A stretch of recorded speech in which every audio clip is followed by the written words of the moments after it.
At the turn of the millennium, high in a remote corner of the Western Himalayas, a large wilderness area was set aside to form India's newest national park. And with the creation of the Great Himalayan National Park, a unique experiment began looking to answer. How can conservation in a developing country happen when vital natural resources necessary for human survival are protected in a national park?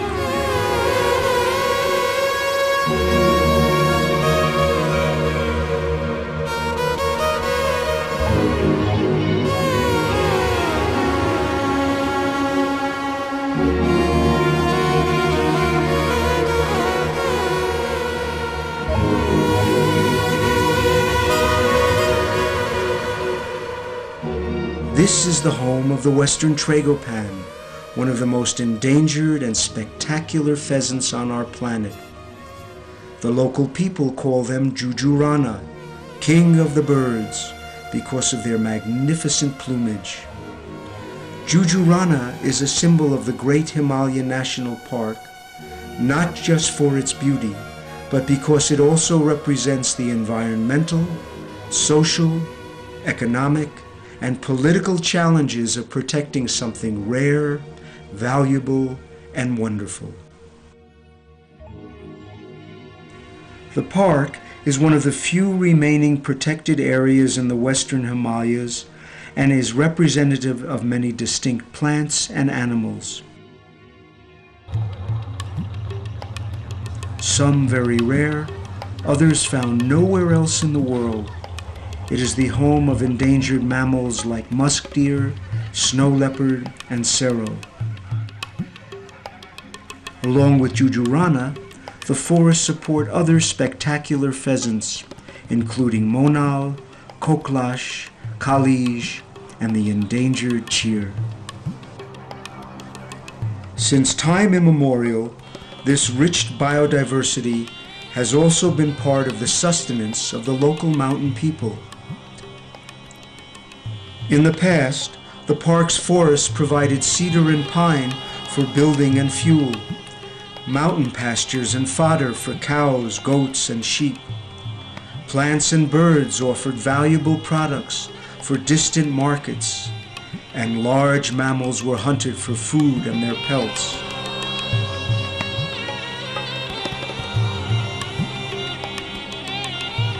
Local village traditions recognize the importance of the forest and wildlife by establishing sacred groves and setting up rules for nature conservation.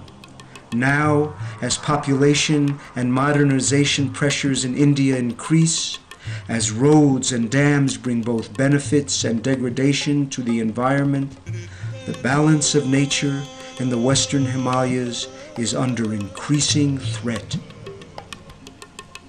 The unique forest habitat of the Great Himalayan National Park, like the tropical rainforests and coral reefs worldwide, is subject to growing negative human impacts. These fragile ecosystems have taken eons to evolve and are all irreplaceable.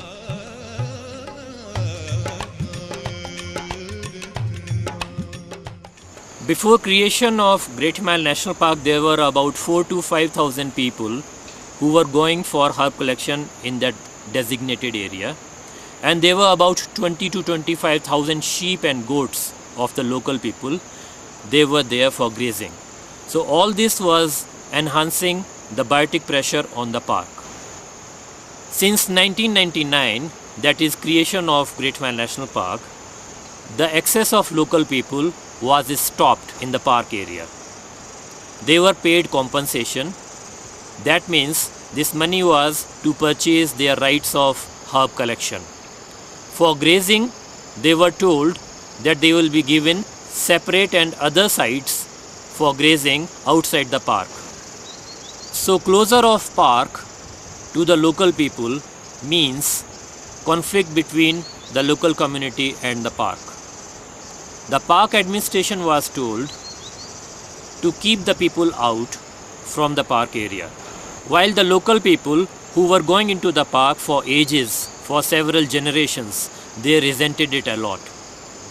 In order to resolve this conflict between local people's livelihoods and management aspects of Great Himalayan National Park, the management started approaching the local people and started talking to them, telling them that they will try to provide them alternative income generation sources. Located in the north of India, the park was created by the government of the state of Himachal Pradesh based on its remoteness and the opportunity to conserve the characteristic plants and animals of the Western Himalayas. The park is also next to the boundaries of the Pin Valley National Park on its eastern flank and the Rupi Baba Wildlife Sanctuary on the southern side. Together, this has created a large protected landscape for conservation and wildlife migration. Over 750 square kilometers were set aside as a conservation area, excluding human activities. The park is naturally protected on the northern, eastern, and southern boundaries by areas under permanent snow or impassable ridges. It is the source of 4 major rivers: Tirthan, Sanj, Jivanal, and Parvati, that provide water for the plains of India. By protecting these river and forest resources, the park helps to ensure a climatic balance and the continuation of downstream water.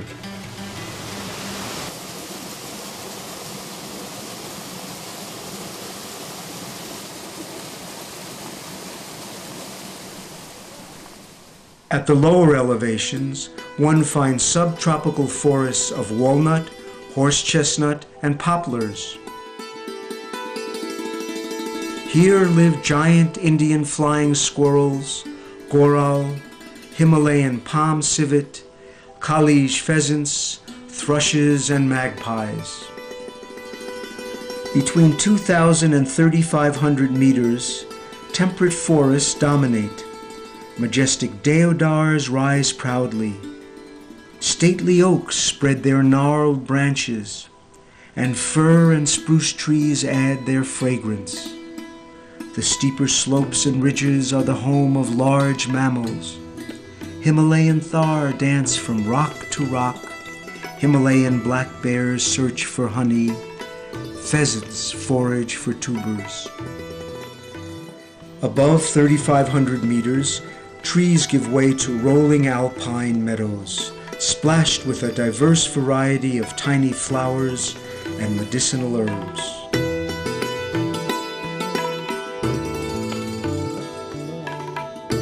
And still higher is the realm of rock, ice, and strong winds. Huge glaciers feed the rivers at their sources. The elusive and rarely seen snow leopard hunts for blue sheep. The western boundary of the park has historically supported communities that have had economic dependence on the designated area of the park. Realizing the environmental pressures these villages would exert on the park's biodiversity, an area of over 250 square kilometers was set up as a buffer zone. This ecozone contains 160 small villages with a population of almost 14,000 people. Almost 90% of the ecozone is forest habitat, which when properly managed can fulfill the forest-based needs of the local people. We realize the fact that these are the women folk in the area, in these villages, who actually are working with the natural things such as water, fodder, and fuel wood, whom the park wanted to conserve. So we took the decision that we have to work with women folk. But the big point was how the men forest guards will be able to go and talk to the women. To address these complex social issues and the economic impact of the park's creation on their lives, local villagers have begun to organize themselves through the creation of a non-governmental organization called SAHARA. Working with the park management, SAHARA members are developing innovative approaches and solutions to many of the complex issues associated with nature conservation and village livelihoods. यहाँ समाज में और गांव में बहुत सी समस्याएं थी, जिसमें महिलाओं की समस्या ये थी कि उनको घर से बाहर नहीं निकाला जाता था और ना ही उनको बाहर निकलने की छूट थी। तो ऐसी समस्या थी, ना ही महिलाओं के हाथ में पैसा आता था। तो सहारा का उद्देश्य के साथ ये हुआ कि महिलाओं को ऑर्गेनाइज़ किया जाए एक जगह और ऑर्गेनाइज़ करके उनको आय वृद्धि के साधन दिए जाएं, जिससे उनके समाज में सोशल के अंदर उनका जो है एम्पावरमेंट हो जाए। तो उसके लिए सहारा ने काम किया शुरू में। ये हमारी समस्या थी यहाँ की। इनकम जनरेशन को बढ़ाने के लिए महिलाओं के लिए कुछ चीज़ों के पर काम किया, जैसे वर्मी कंपोस्ट पर काम किया हमने, मेडिसिन हर्ब्स के प्रोपोगेशन किया हमने जंगल में, हमने इको टूरिज़्म का काम किया, हमने स्ट्रीट प्ले का काम किया जिससे महिलाओं को और महिलाओं के बच्चों को इनकम हो। हमने किडनी बीन्स पर, राजमाश पर काम किया और जंगली ऐसे मसाले थे जिन पर हमने काम किया। तो आगे जो अब हम करने जा रहे हैं, क्योंकि ये एक छोटा सा यूनिट था जिसमें हेम्प पर हमने कुछ बैग्स बनाने का ट्रेनिंग दी, या निटिंग का काम किया, या वीविंग का काम हमने इनको कराया। Since the park's formation in 1999, over 980 women have been organized into 95 women's saving and credit groups. Each woman of the group is encouraged to save 1 rupee a day, which by 2004 had totaled over 600,000 rupees. Through these savings, the eco-zone villagers, who in the past exploited park resources, have now generated 26 lakh worth of business.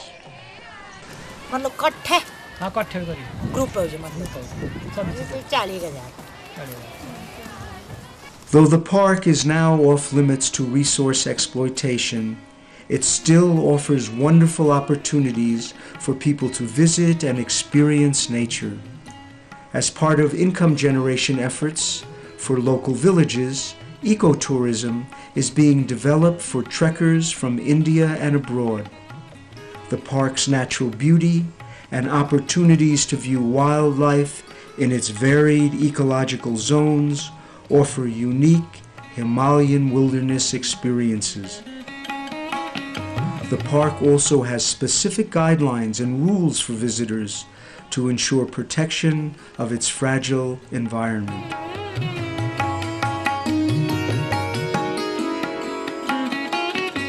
There was resentment amongst people because they lost their livelihood options. But then they realized in a matter of time that due to the formation of the park, a lot of people have started coming in. So they got alternative means of income generations in the form of tourism. The park management facilitated this by training them, and slowly and steadily the park is getting popular. It means steady incomes to various people who are involved in the tourism trade. Ecotourism is just one of the alternative income generation activities that the local people have developed. But protection of the park faces larger questions. Will local economic empowerment alone lead to biodiversity conservation? Will the villagers continue to poach wildlife? Will illegal grazing and herb collection persist? The park management strongly feels that this is strong leadership and a very nice congenial atmosphere of working which can do wonders among the local people.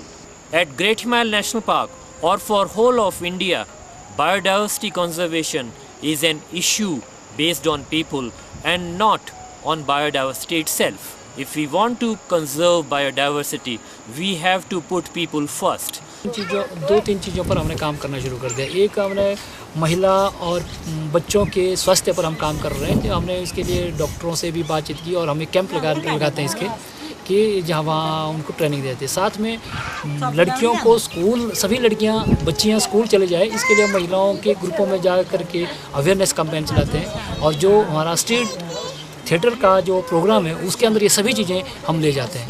अभी थोड़े दिनों पहले हमने यहाँ पशुपालन काफ़ी है, तो काफ़ी बीमारियाँ हैं, तो अभी हमने काफ़ी ग्रुपों को हमने उसमें ट्रेंड करवाया कि कैसे उनको वैक्सीनेशन किया जाता है पशुओं को, जिससे कि बीमारी ना फैले। ये एक सोशल एस्पेक्ट्स हैं हमारे जिन पर हम काम कर रहे हैं।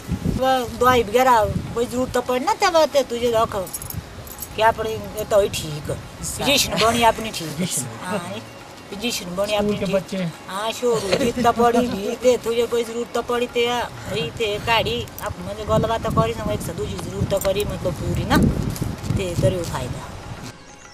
So is nature conservation just a question of dealing with economic and social issues, or are there other forces at play? The members of Women Saving and Credit Groups realize that they can do a viable income generation activity only when they are in a group. We have learnt at Great Himalayan National Park that economic empowerment is part of a big process. A process which involves social and political empowerments as well. The Women Saving and Credit Group, by doing their income generation activity, are getting economically empowered. But they are getting socially empowered through programs such as literacy and women and child care.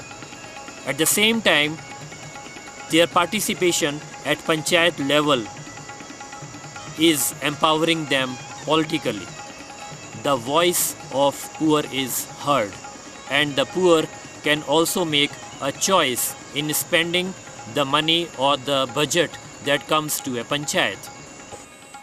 The effort which has been made here through self-help groups and through voluntary organizations or community-based organizations, which I believe they also have their own little dance troupes who go around spreading the message of conservation. I think that's a fantastic effort, and it must be supported. It must be supported not only by the government, but it must be supported by civil society at large.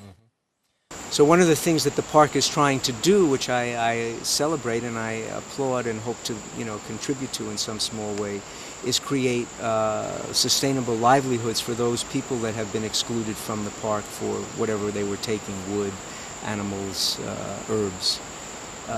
Watching this over the last 4 years, there's been conflict and there's been efforts at resolution of that conflict, and that's a natural human experience. People have different needs and they have different agendas.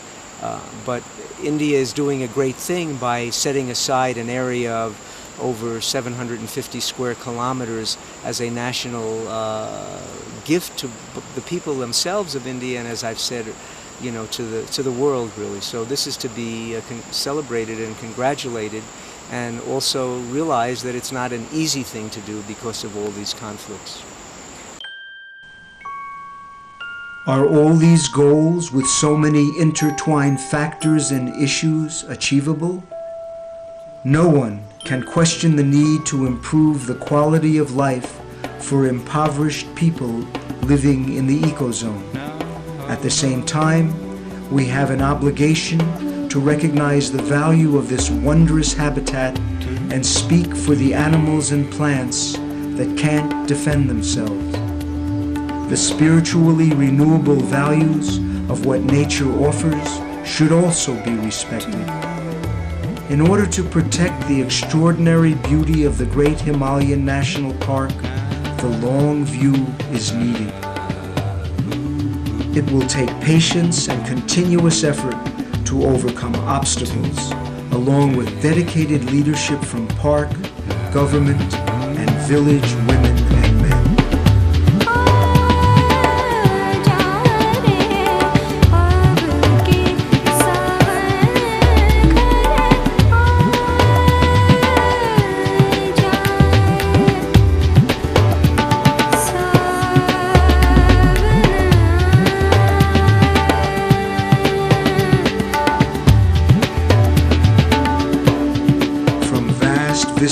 of the mountain ranges to the small details of flowers, lichens, and granite crystals, from the morning calls of the koklash pheasants reverberating in the forest to the growl of a leopard warning at night, from easy trails in the ecozone to strenuous ascents to the high glacial passes, nature embraces you.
मना लो बोल शंकर को मना लो जिसका दिल चाहे मना लो भोले बाबा को मना लो जिसका दिल चाहे मना लो भोले बाबा को मना लो जिसका दिल चाहे भोले बाबा को मना लो जिसका दिल चाहे हरि के नाम लेने से तेरी क्या जिसका से है हरि के नाम लेने से तेरी क्या आयो है हरि के नाम